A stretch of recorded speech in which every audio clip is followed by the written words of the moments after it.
비록 약하고 결함이 있어 보이나 교회는 하나님께서 특별한 의미에 있어서 당신의 최고의 관심을 쏟으시는 대상이다. 그런 의미에서 이 저녁 주님이 오신다면 교회로 오시겠죠.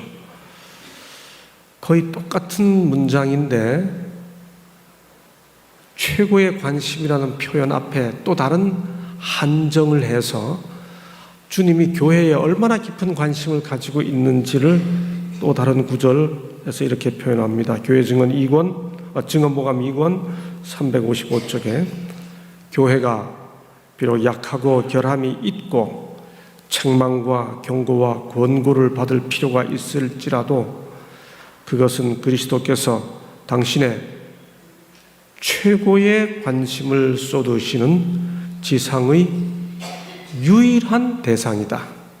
두 개의 한정이 붙었죠. 최고의 관심, 유일한 대상.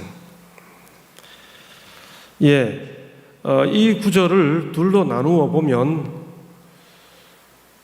교회가 비록 약하고 결함이 있고 책망과 경고와 권고를 받을 필요가 있을지라도 이 말을 한마디로 압축하면 교회가 문제다.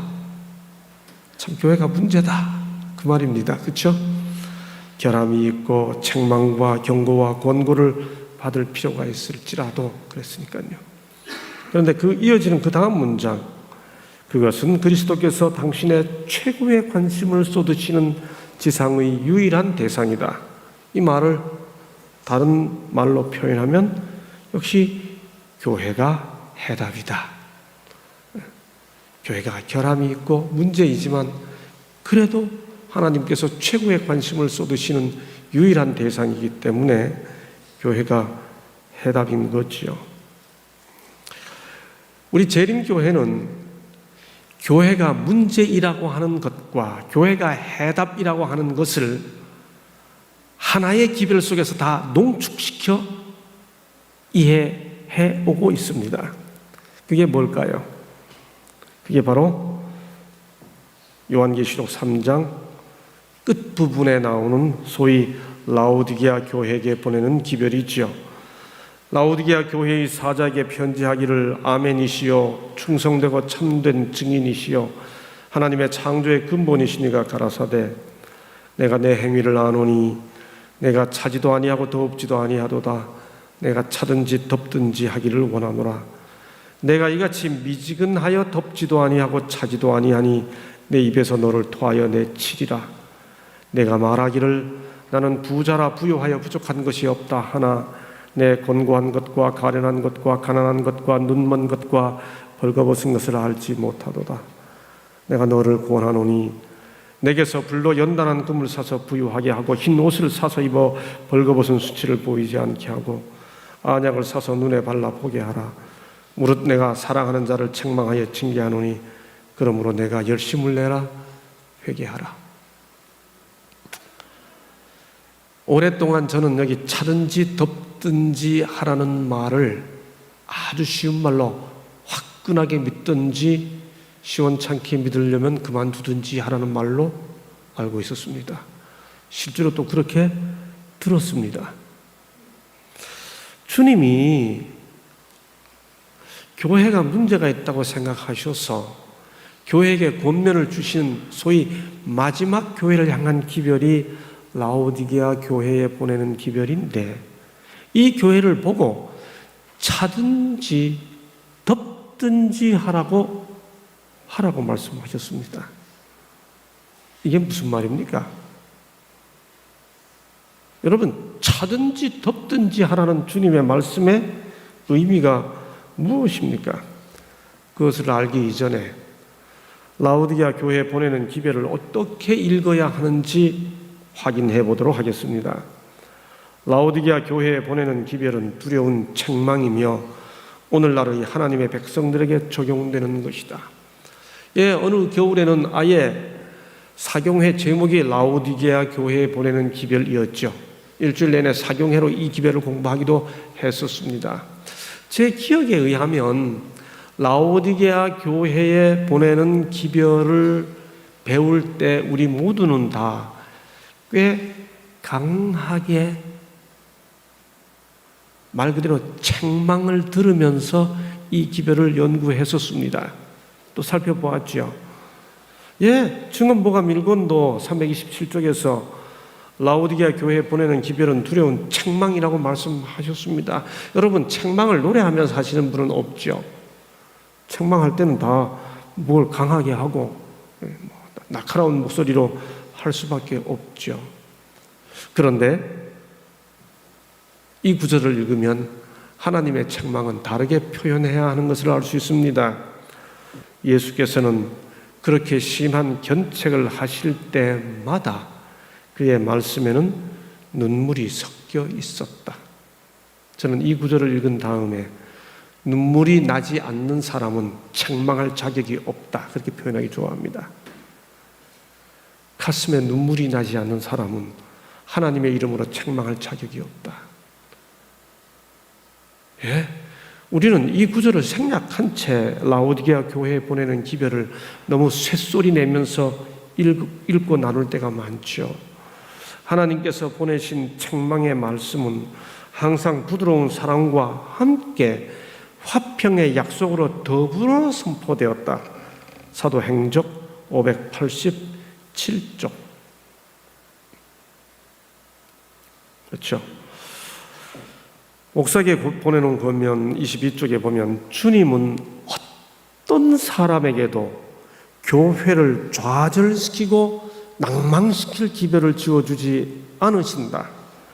그분은 책망하고 징계하시지만 그것은 결국 회복하고 인정하기 위해서이다.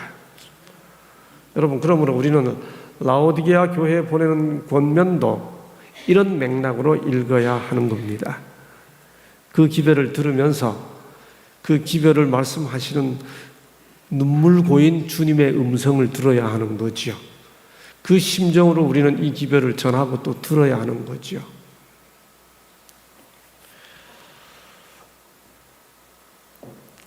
라오디게아 교회의 사자에게 편지하기를 아멘이시여 충성되고 참된 증인이시여 하나님의 창조의 근본이시니까 가라사대. 여러분, 요한계시록 2장과 3장 읽어보세요. 7 교회에 보내는 기별 다 예수님이 보내시는데 똑같은 예수님이신데 교회마다 당신을 소개하는 방식이 다 달라요. 에베소 교회 7 금초대 사이에 다니시느니, 버가모 교회, 두아디라, 사대, 빌라델비아 7 교회 보내는 예수님이 다 당신을 다르게 소개하시죠. 왜 그럴까요? 결론만 내리면 눈높이, 교회 사정마다 그 사정에 맞추어 주님이 당신을 소개하시는 겁니다. 그러므로 라오디게아 교회에게도 주님이 아멘과 증인과 창조의 근본으로 소개한 것은 특별한 의미가 있어요. 증인은 언제 필요한가요? 법정에서 필요하죠. 이 시대 어떤 심판이 진행된다는 뜻입니다. 아멘은 진리입니다. 이 시대 진리가 회복되어야 하는 시대라는 뜻이죠. 창조의 근본, 이 시대 창조기별이 선포되어야 한다는 뜻이겠죠. 그렇게 예수님을 소개한 다음에 그 다음에 하시는 말씀 함께 읽으시겠습니다. 시작.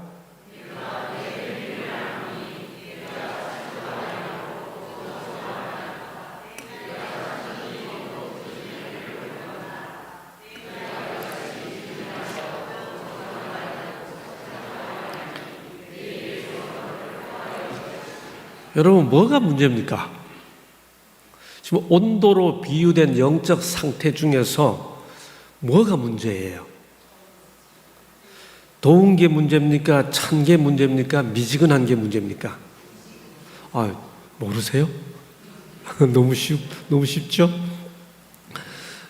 차고 미지근하고 더운데 이 온도로 비유된 영적 상태 중에서 문제가 된 것은 미지근한 거죠. 그러면 찬 것은 문제입니까? 아닙니까? 네? 여러분, 찬 것의 반대가 뭐예요? 더운 것의 반대는요? 맞죠? 맞아요. 여러분 대답하신 거 하나도 틀리지 않습니다. 그런데 물리적 이 세계 속에서의 물리적 현상 속에서 찬 것의 반대는 더운 것이고 더운 것의 반대가 찬 것입니다만, 이 요한계시록 3장 15절과 16절 속에서 온도로 비유된 영적 상태에 관한 묘사에서는 찬 것과 더운 것이 반대쪽에 있는 게 아니고 찬 것과 더운 것이 같은 쪽에 있고 그 반대쪽에 미지근한 게 있습니다. 이것을 잘 보세요. 그래서 내가 내 행위를 아노니 내가 차지도 아니하고 덥지도 아니하도다. 내가 차든지 덥든지 하기를 뭐한다. 여러분, 그러므로 차가운 상태와 더운 상태는 주님이 우리가 그렇게 되기를 원하는 상태입니다. 다시 말씀드립니다. 우리가 차게 되는 것은 주님이 우리가 그렇게 되기를 원하는 상태입니다. 덥게 되는 것도 주님이 우리가 그렇게 되기를 원하는 상태입니다. 여러분, 이게 무슨 독일어입니까? 불어입니까? 이게 얼마나 쉬운 우리말입니까? 번역된 말. 그렇죠? 너무 당연한 이야기입니다. 계속 봅니다.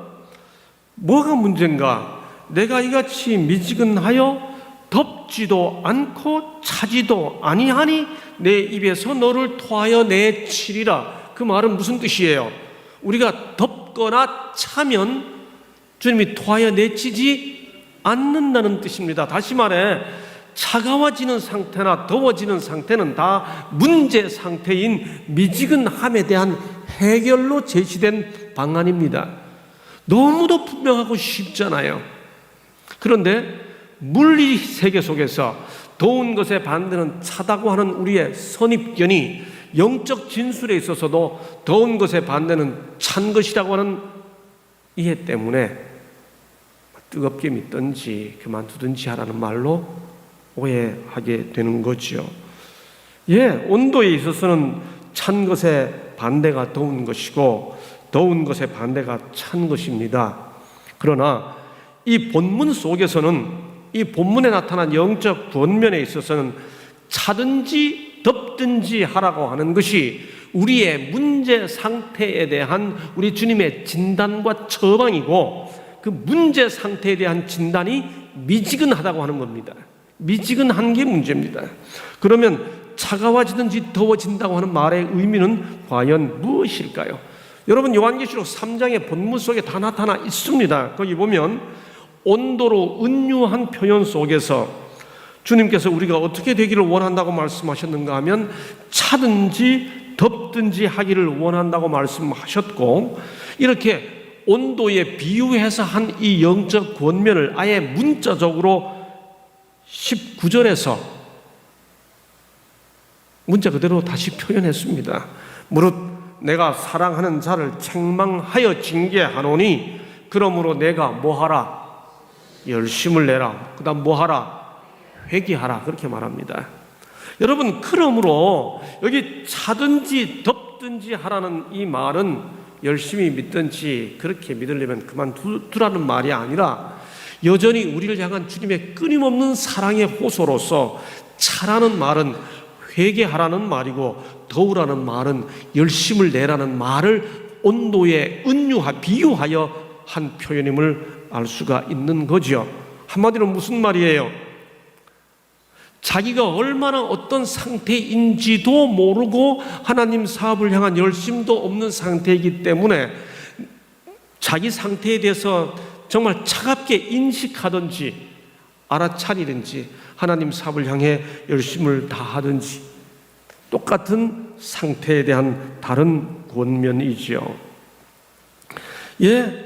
실제로 와이또 그 사실을 이렇게 설명하고 있습니다. 라오디게아 교회에게 주신 기별은 우리들의 현 실태에 적절한 것이다. 하나님께 대한 사랑의 열정이 저희 마음에 결핍되고 있는 바, 이 사랑의 열정이야말로 세상의 빛이 되게 하는 것이다.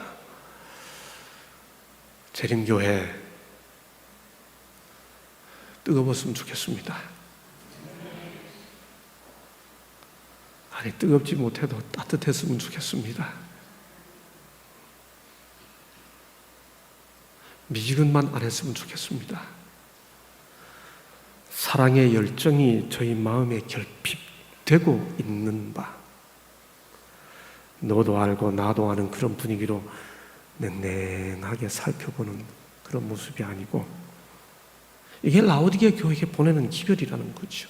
이게 우리의 현 실태라는 거죠. 두 번째, 또 다른 곳에서 이지 와이슨 교회 증언 3권 260쪽에서 이렇게 말합니다. 하나님의 백성은 저들의 잘못을 깨닫고 열심히 사랑하는 것뿐만 아니고 열심히 뭐하여?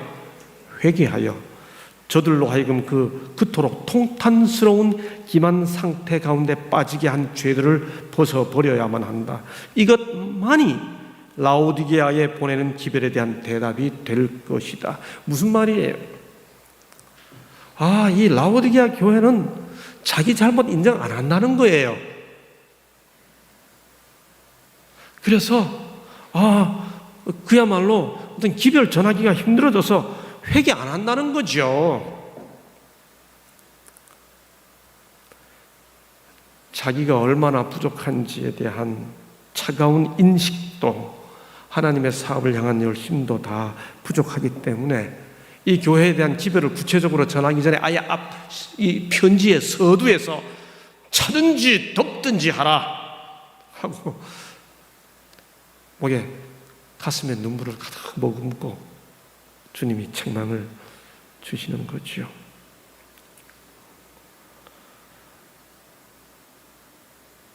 그런 말 있잖아요.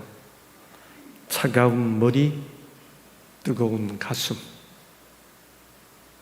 냉철한 이해, 따뜻한 사랑, 그렇게 말하잖아요.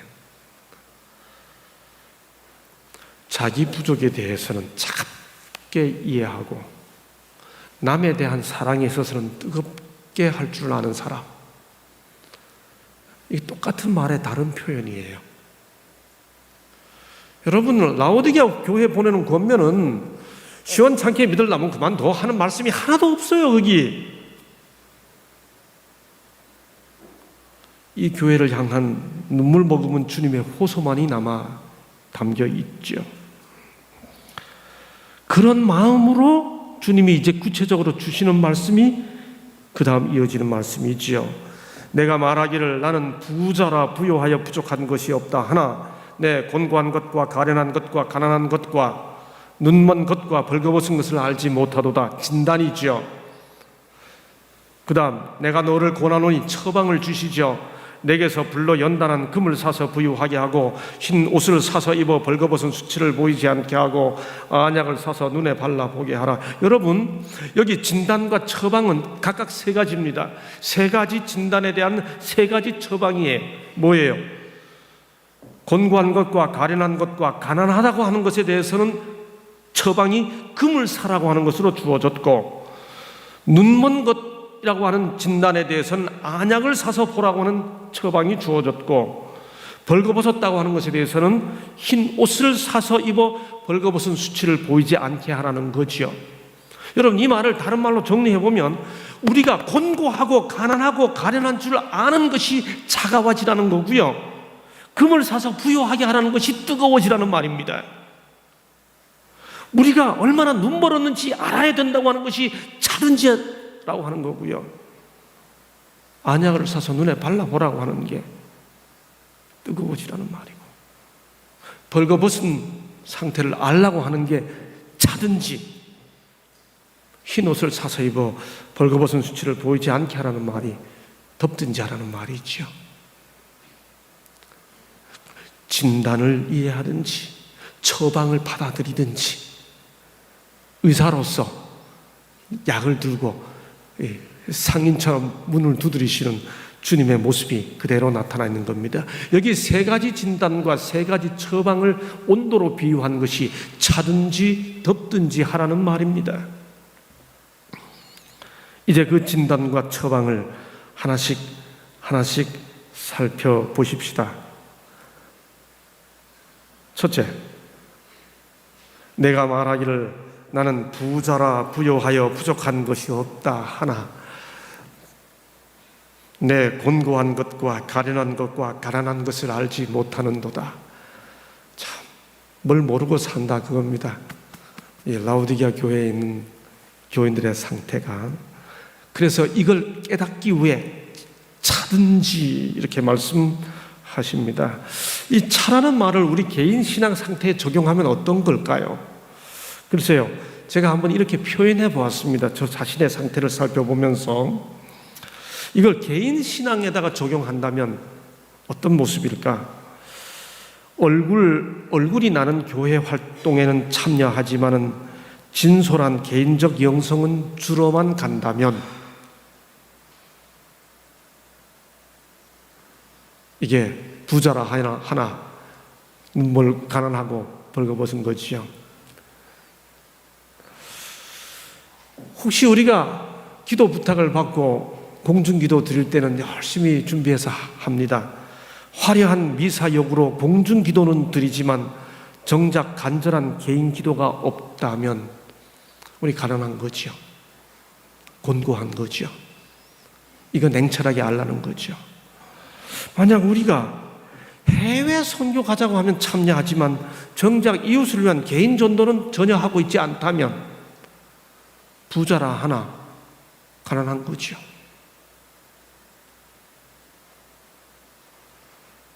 이거 정확히 알라고 하는 겁니다. 이런 상태를. 이걸 우리 공동체에다 적용하면 어떤 걸까요? 예, 보고상 숫자는 늘어나도 실제로는 점점 더 줄어들고 있다면 우리 가난한 거지요. 순서는 점점 더 화려해지는데 감동은 점점 더 사라지는 어떤 예배 현상이 있다면 우리 가난한 거지요. 이거 알라고 하는 겁니다. 차든지. 각종 친교 모임은 자꾸 늘어가는데 이런 친교 이름은 이름은 좋은 이름들 요즘 많이 붙이잖아요. 각종 좋은 이름들은 점점 더 모임이 늘어가는데 성도들의 관계는 점점 더 삭막해지는 교제 상태가 있다면 부요하다고 하나 곤고한 거지요. 이거 알라는 겁니다. 차든지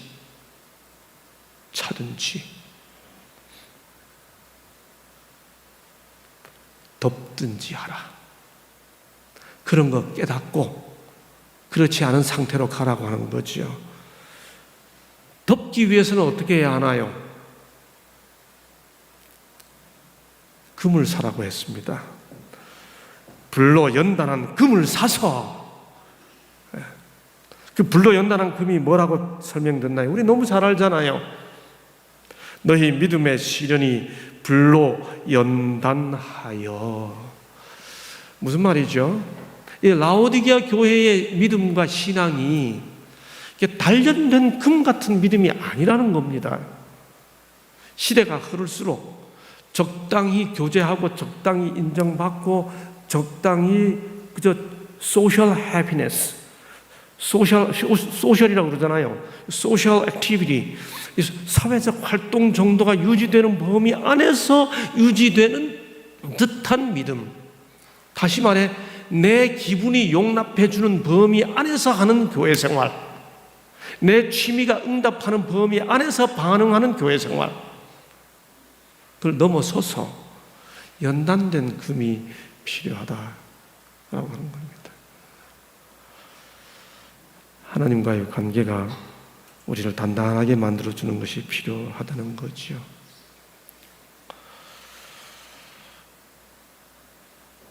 도가니는 은을, 풀무는 금을 연단하거니와 여호와는 마음을 연단하시느니라. 그런 의미에서 우리가 자꾸 마음을 연단하는 연습을 실제로 하는 게 참 필요할 것 같습니다. 여러분, 불교는 아예 마음 공부라는 용어가 있어요. 그래서 그분들은 수시로 마음 이야기하면서 마음 다지는 얘기 많이 합니다. 그런 의미에서 우리는 성령의 감동으로 우리의 마음이 응답해지는 상태를 훈련하는 것이 참 필요한 것 같습니다. 어떻게 마음이 연단되나요? 우리가 고난을 스스로 취할 필요는 없습니다만은 어려워지는 일들이 우리를 연단하지요. 보라, 내가 너를 연단하였으나 은처럼 하지 아니하고 너를 고난의 풀무에서 택하였노라. 저는 이게 조금 이해합니다. 원치는 않았지만 어린 나이에 어머니를 교통사고로 잃고 아내를 잃은 아버지가 삶의 의욕을 다 상실하고 오남매 이렇게 거의 팽개치다시피 삶의 의욕을 상실한 그런 상태로 10대를 지나게 됐던 제 삶은 지금 되돌아보면 고난이 뭔지 조금 경험했던 것 같습니다.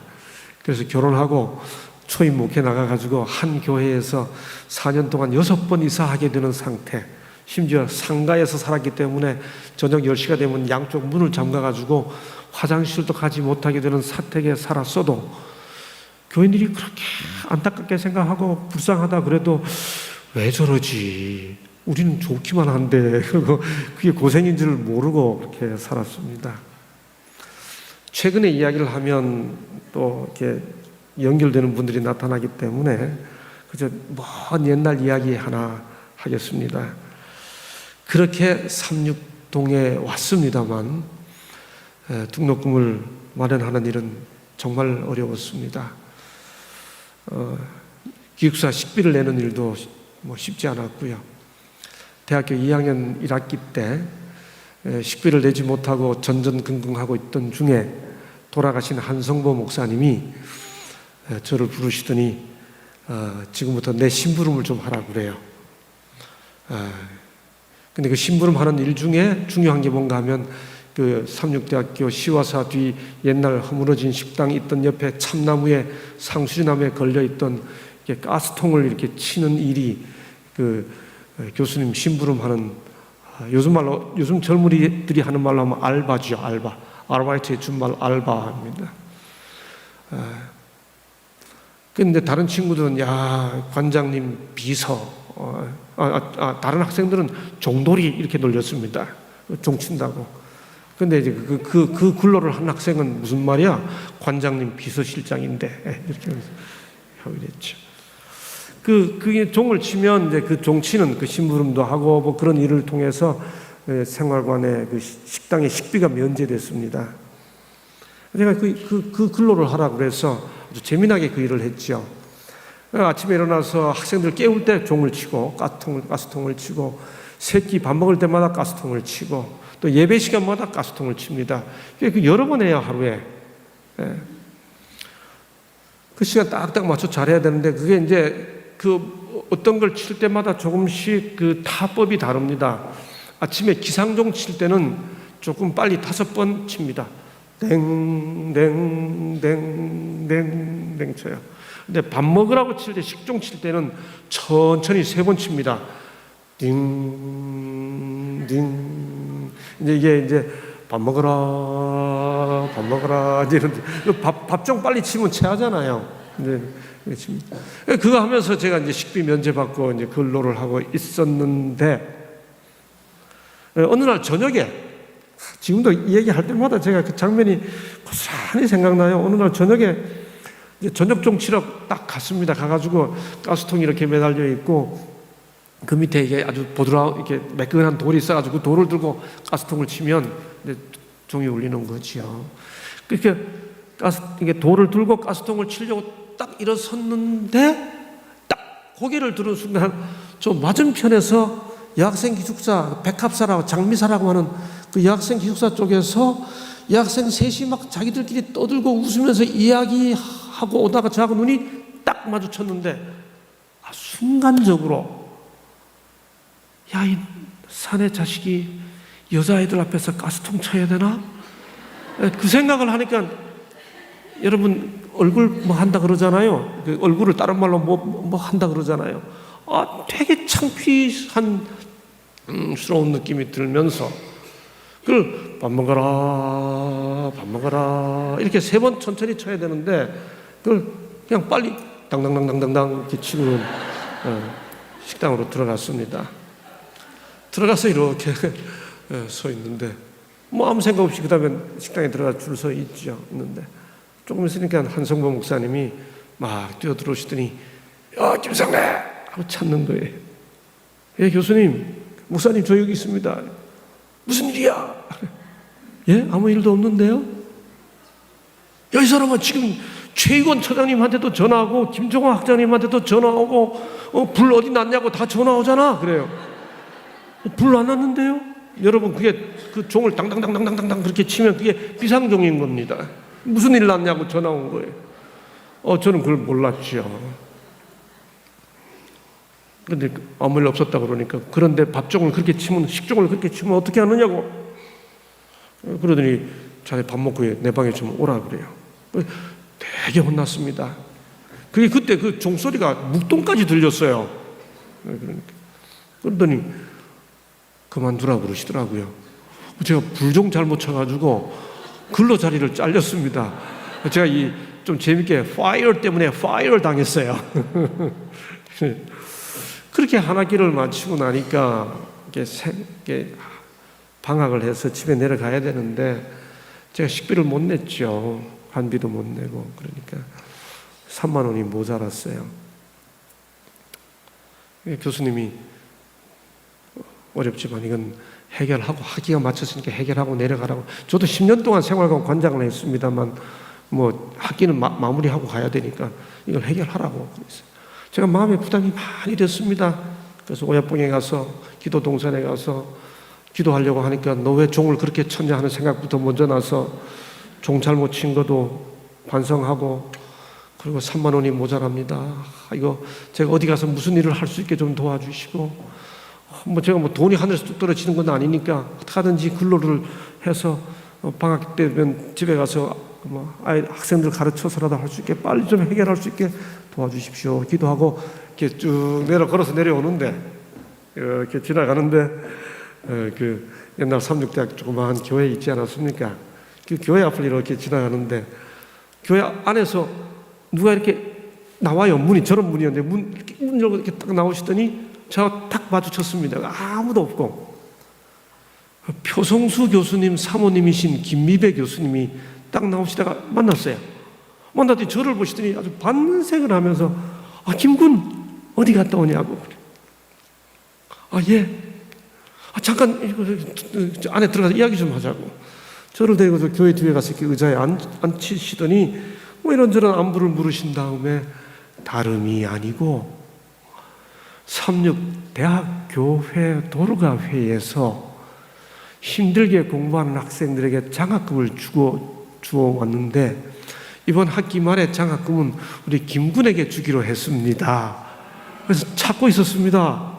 이제 그렇게 하시면서 저한테 이렇게 핸드백에서 이렇게 봉투를 꺼내가지고 이렇게 주시는 거예요. 여러분 제가 그럴 때 교수님 더 어려운 학생 주시지요. 이랬으면 얼마나 좋았겠습니까?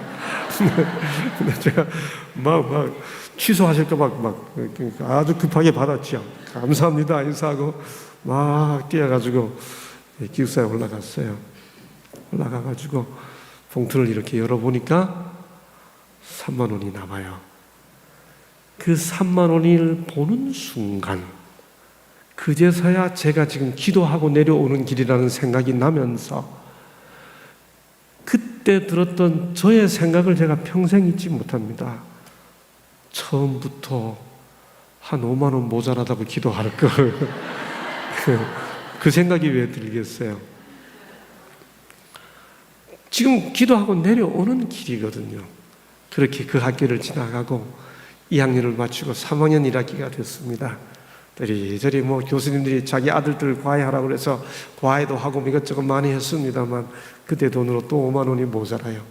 어떻게 할까 고민하다가 제가 지방에 계신 제가 잘 아는 장로님께 편지를 드렸어요. 장로님, 매 안식일마다 투자헌금 드리시지요. 제가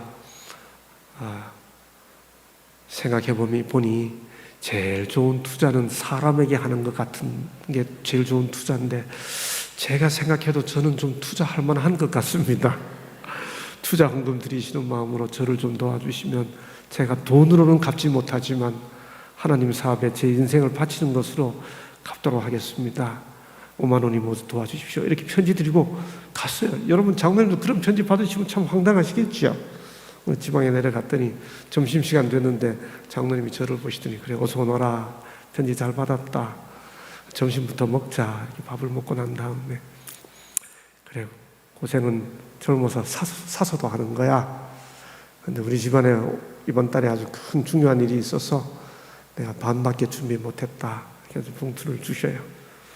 여러분 뭐 그렇게 주시는데 제가 장로님 계산이 틀립니다. 뭐 그렇게 감사합니다. 의자 받고 올라오면서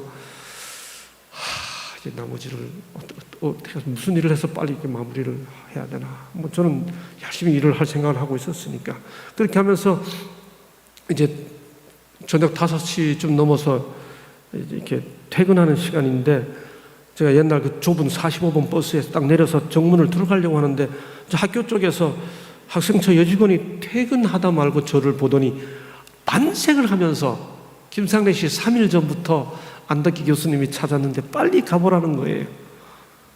무슨 일이에요? 나쁜 일 아니니까 빨리 가보세요. 갔습니다. 퇴근 안 하고 계셨습니다. 우리 안덕기 교수님 찾아가서 제가 인사를 드렸죠. 김군 어서 오세요. 그러잖아 3일 전부터 찾았습니다.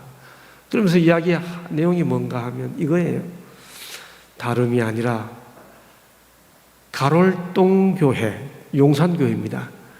가롤동교회 도르가 하는데 제가 가슴이 막 뛰기 시작하는 거예요.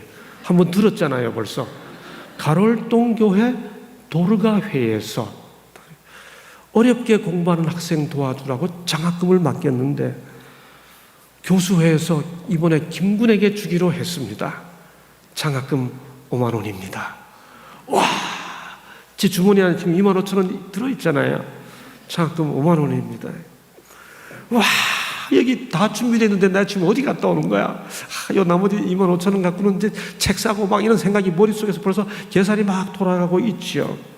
근데 교수님이 이어서 하시는 말씀, 그런데 김군, 내가 어젯밤에 해진 다음에 캠퍼스를 쭉 돌다가 호수 올라가는 길 옆에 오야봉 옆에 컨테이너 야경실이 있었습니다. 그 야경실에 들어갔어요. 거기를 갔더니 그 외에 야경하는 이 나팔 부는 농가 그 최군이 있죠? 알아요. 저보다 나이가 한참 많았던 아주 늦게 공부하던 형이 있었습니다. 그 최군 말이야 30일 동안 한 달 동안 라면만 먹고 살았습니다. 김군, 이 장학금을 그 최군과 반반씩 나눠 가지세요. 나머지를 주시는 거예요. 여러분, 제가 그 나머지 장학금 안고 그 사무실을 나와서 삼육동 캠퍼스를 걸어가는데 그때 느꼈던 그 하나님의 임재를 저는 너무너무 그리워요. 이렇게 하나님께서 저를 이렇게 품어 안으시는 느낌, 이렇게 저를 이렇게 안고 이렇게 가시는 듯한 그 임재의 느낌, 너무나 주관적이죠. 하나님의 사랑이 저를 이렇게 두르고 있는 것 같은 거. 가슴이 먹먹해지는 경험이죠. 제게는 너무 소중한 경험이에요. 주님께서 기도 응답을 다 그렇게 해주시지 않는 걸 우리 잘 알잖아요. 근데 우리가 드린 대로 응답해 주시면 우리 그거 못 잊잖아요. 제게 믿지 않는 친척 동생이 하나 있었습니다. 한 명 있습니다. 이 동생을 제가 교회를 인도하기 위해 나름대로 노력을 많이 했어요.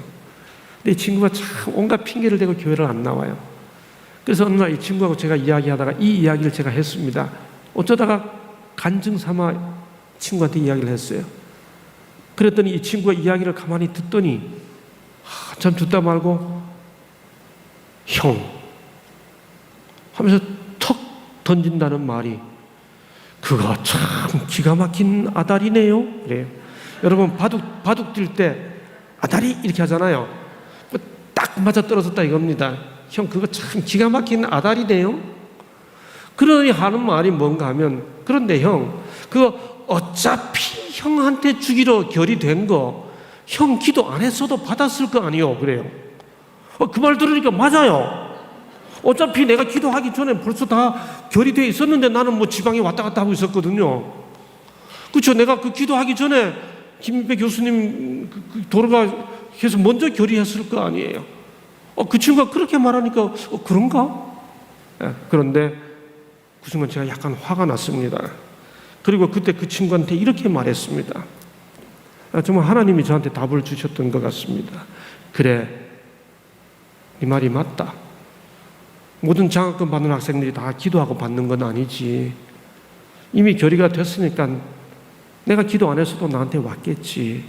그러나 나는 그 장학금이 내가 기도하고 난 이후에 나한테 왔기 때문에, 아니, 나는 장학금을 기도하고 난 다음에 받았기 때문에 그 일을 생각할 때마다 사람에게만 고마운 게 아니고 그 일을 기억할 때마다 하나님께서 나를 품어 안으셨다고 하는 하나님의 임재를 느껴. 이게 기도하고 사는 사람과 기도하지 않고 사는 사람의 차이야. 그렇게 대답했습니다.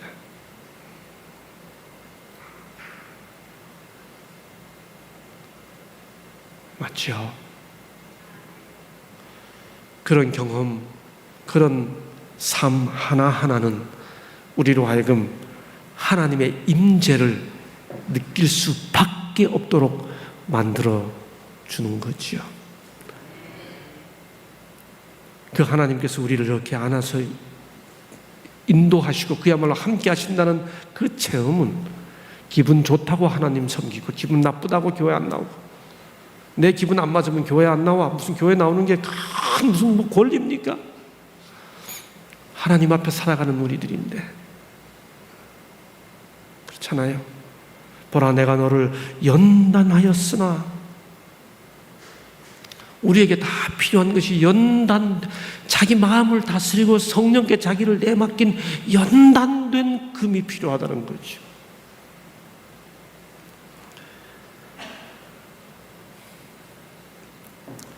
흰 옷을 사서 입어 벌거벗은 수치를 보이지 않게 하고. 여러분, 죄 지은 이후에 창조 질서 속에서만 벌거벗고도 부끄러워하지 않았고, 범죄 이후에는 벌거벗은 사람은 다 부끄러워하는 것이 당연한 일이었습니다.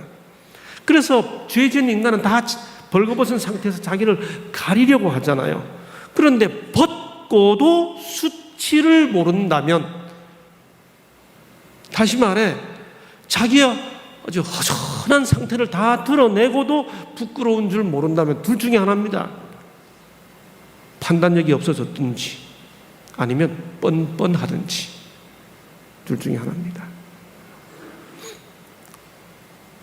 뭘 모른다면 가르쳐주면 깨우칠 수 있죠. 근데 알 만큼 다 알고 난 상태에서도 벌거벗은 상태를 지적받았을 때 오히려 더 당당해진다면 그야말로 얼굴이 두꺼워지는 거죠. 벌거벗은 수치를 가려야 된다는 겁니다. 뭘로 가립니까? 가식으로 가리라는 게 아니라 흰 옷으로 가리라는 겁니다. 흰 옷이 뭔가요? 여러분, 성경에서 말하는 흰 옷, 성경에서 말하는 희다라는 이 색은 사실 색이 아닙니다. 여러분, 불교에서 공 즉 시 색, 색 즉 시공 그러잖아요. 여러분 아시는 대로 불교에서 말하는 이 색이라고 하는 것은 색은 그야말로 인간 세상을 단적으로 나타내주는 표현 아닙니까? 성경은 우리들에게 하늘을 설명해 주기 위해 희다라고 하는 색깔로 묘사할 수밖에 없어서 그렇게 하지만은, 성경이 말하는 희다라는 것은 컬러가 아닙니다. 색이 아닙니다. 보세요. 다니엘 7장 9절에 보면 아버지 하나님의 입으신 옷이 흰색입니다. 천사들이 입은 옷이 흰 옷입니다. 사도행전 1장 10절, 계시록 4장 4절, 24장로들이 흰 옷을 입었습니다. 성도들이 마침내 입게 될 옷을 흰 옷을 입는다고 말합니다. 왜 흰 옷이라고 말할까요? 여러분, 이 흰 옷은 단지 색깔이 아니고요, 빛깔입니다. 그래서 뭐라고 말하나요? 아담과 하와가 무슨 옷을 입었다고요? 빛의 옷을 입었다. 그렇게 설명하지요. 나는 세상의 빛이니 너희는 세상의 빛이라. 여러분, 그러므로 성경이 하늘과 연관시켜 표현하고 있는 흰색은 색깔이 아니라 빛깔입니다. 우리 주위에서 에이 뭘 그렇게 어색하게 갑자기 믿음 있는 척해, 당신 색깔 분명히 해. 여러분, 그 대단히 비성경적이고 비기독교적 표현입니다. 우리는 색깔을 분명히 해야 할 사람들이 아니고요, 빛깔을 분명히 해야 할 사람들입니다. 우리는 자기 색을 드러내는 사람들이 아니고 우리는 주님께로부터 받은 바 빛을 드러내야 하는 사람들입니다. 이건 물리 세계에서도 그대로 나타납니다.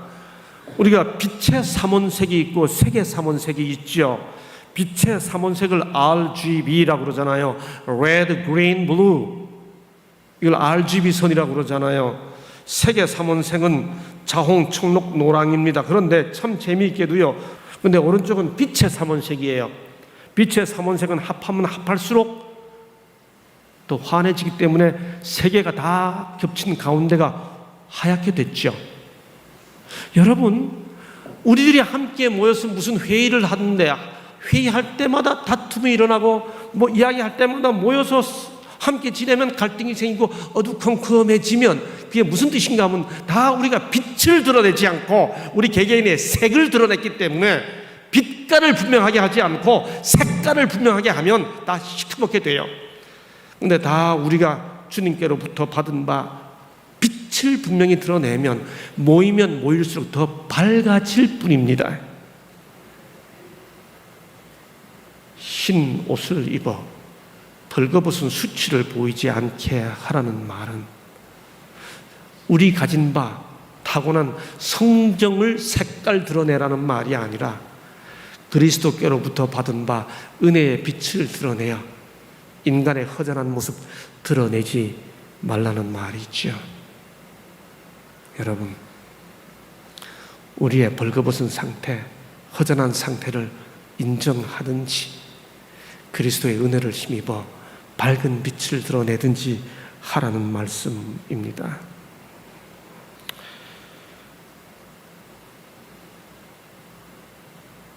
너희는 세상의 빛이라. 이것을 나타내준 저 유명한 말이 세마포는 성도들의 옳은 행실이라, 그렇게 말합니다. 어떻게 그런 일을 다 했어요? 하나님께서 도와주셨지. 그러지 말고 솔직히 말해봐. 여러분, 이게 말이 됩니까? 어떻게 그런 일이 있었어요? 하나님께서 도와주셨지. 그러지 말고 솔직히 말해봐. 이게 어떻게 된 겁니까, 이 대화가? 그래서 신앙적인 고백을 하면 마치 순진한 것을 넘어, 순수한 것을 넘어 순진한 사람인 것처럼 취급되어 버리는 분위기. 언제부터 우리가 그렇게 고상해지고 얕게 됐습니까? 언제 우리에게서 그 순수의 흰 모습이 다 사라져버리고 만 것입니까? 순수해야죠. 하얗게 되어야죠. 빛깔들이 나타나져야죠. 주님은 마지막에 눈먼 것을 위해 안약을 사서 발라보라고 말했습니다. 눈멀었다는 말은 보지 못한다는 말입니다. 우리 모두는 보지 못하는 사람들이에요. 주님이 그렇게 진단해 주셨습니다. 요한계시록 기별을 읽어보게 되면요, 우리가 눈이 멀었다는 사실을 세 가지로 이야기합니다. 요한계시록 2장 24절 두아디라 교회에 보내는 권면에서 소위 사단의 깊은 것을 알지 못하는 너희, 그랬습니다. 여러분, 우리가 아무리 예언 전도를 해도 요한계시록은 우리를 가리켜 뭐라고 말하는가 하면 소위 사단의 깊은 것을 모르는 우리라고 말합니다. 다시 요한계시록 3장 3절에 보면 내가 도적같이 이르리니 어느 시에 내게 임하는지 내가 알지 못하리라 그럽니다. 우리는 그 깊으신 하나님의 그 섭리를 우리가 다 모르죠. 마지막으로 요한계시록 지금 읽었더니 라오디게에서 뭐라고 그러나요? 내 곤고한 것과 가련한 것과 가난한 것과 눈먼 것과 벌거벗은 것을 알지 못하도다. 우리는 우리 자신들을 모르고 주님을 모르고 소위 사단의 깊은 것을 모르고 너도 모릅니다. 그런데 다 알고 있다고 생각한다는 거지요. 그래서 안약을 발라봐라. 그럼 어떻게 안약을 바르나요? 요한계시록 2장 안에 안약을 바르는 방법이 나와 있습니다. 그게 뭔가요? 뭐라고 나와 있나요? 보세요. 우리는 모른다고 말씀하신 주님이 7 교회에 보내는 기별마다 그 기별의 내용이 무엇이었든지 상관없이 내가 내 행위와 수고와 내 인내를 알고, 서머나 교회 내가 내 환난과 궁핍을 아노니, 버가모 내가 어디 사는 것을 아노니, 두아디라 내가 아노니, 사대 내가 내 행위를 아노니, 빌라델비아 내가 내 행위를 아노니, 라오디게아 내가 내 행위를 아노니. 우리를 보고 다 모른다고 말씀하신 주님은 사실 교회마다 당신이 안다는 말로 시작합니다. 어떻게 밝힐 수 있나요? 우리보다 우리를 더 잘 아시는 주님이 우리를 아신다는 사실, 그 사실을 믿음으로 받아들이게 되는 것, 그게 우리 눈을 밝히는 거지요. 우리 주 예수 그리스도의 하나님 영광의 아버지께서 지혜와 계시의 정신을 너희에게 주사 하나님을 알게 하시고 너희 마음 눈을 밝히사. 주님이 밝혀주시면요, 말은 그렇게 하지만 지금 내가 뭐 때문에 그런 말을 하는지를 우리에게 깨우쳐 주시는 거죠. 너 또 기분 상했지, 너 또 자존심 상했지, 너 또 무슨 이익 때문에 그랬지. 저도 이렇게 사역을 하면서도 정말 모르겠어요. 제가 목회자니까 그렇게 표현하는 거 용서하십시오. 어떤 교우님이 무슨 일 안 하겠다 그러면 그분이 진심으로 안 하고 싶어서 안 하겠다는 말인지, 다른 걸 하고 싶은데 이걸 하라고 해서 그걸 안 하신다는 그 말씀하시는지 이 세월 돼도 제가 잘 모르겠어요. 정말. 근데 그럴 때 주님이 우리의 마음을 밝혀주시는 거죠. 지혜와 계시의 정신을 너희에게 주사 하나님을 알게 하시고 너희 마음 눈을 밝히사 우리를 알게 해주신다는 거죠. 주님은 우리를 두드리십니다. 사랑 가득한 마음으로 제발 좀 차가워져라. 이 가난한 사람들아, 이 못 보는 사람들아, 차가워지거라. 냉철하게 좀 깨달아라. 두드리시는 거죠. 그리고 흰옷과 안약과 금을 사라고 두드리십니다. 내게서 사서 당신을 상인으로 표현합니다. 위대하신 구세주께서는 당신 자신을 많은 보화들을 짊어지고 집집마다 다니며 값진 물건을 파는 하늘의 상인으로 상징하셨다. 판다 그러셨지만 사실은 문을 열기만 하면 되는 거였죠. 우리에게 필요한 것은 연단된 금과 같은 단단한 믿음, 기분 좋으면 하나님 앞에 나오는 믿음, 적어도 그것은 이미 넘어서 버린 연단된 믿음. 교회, 누가 날 인정해줘서 나오는 신앙이 아니고 하나님과 나와의 관계 때문에 교회란 언제나 와야 하는 것으로 알게 되는, 적어도 그 상태, 최소한 세상에 빗대는 순수의 흰 옷을 잃지 않는 믿음, 그리고 자기의 부족을 명확하게 보는 치료된 통찰력, 이런 마음으로 우리의 부족을 냉철하게 이해하고 하나님의 사업을 향해 열심을 내는, 차든지 덥든지 하는 라오디게아 의로운 백성, 그들이 우리가 되어야 하지 않겠습니까? 교회가 비록 약하고 결함이 있고 책망과 경고와 권고를 받을 필요가 있을지라도, 저도 이 말씀 살펴볼 때마다 저 자신에게 적용해 봅니다. 저 많이 약하거든요. 저 많이 결함이 있거든요. 저 많이 책망 들어야 할 게 있거든요.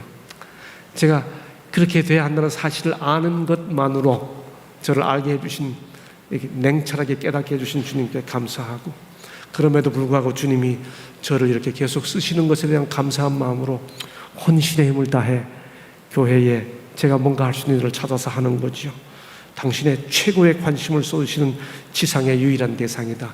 교단, 교회뿐만 아니고 우리 한 사람 한 사람을 향해 약하고 결함이 있고 책망과 경고와 권고를 받을 필요가 있을지라도 우리 한 사람 한 사람은 주님께서 최고의 관심을 쏟으시는 지상의 유일한 대상이다. 목소리 떨리는 마음으로 사랑 가득 담고 오늘 이 저녁에 들려주신 주님의 사랑의 음성이 우리들의 마음을 흔들어서 따뜻하게 채워주시고 우리의 결심을 새롭게 해주시는 이 저녁 되었기를 간절히 소망하면서 말씀을 마치겠습니다.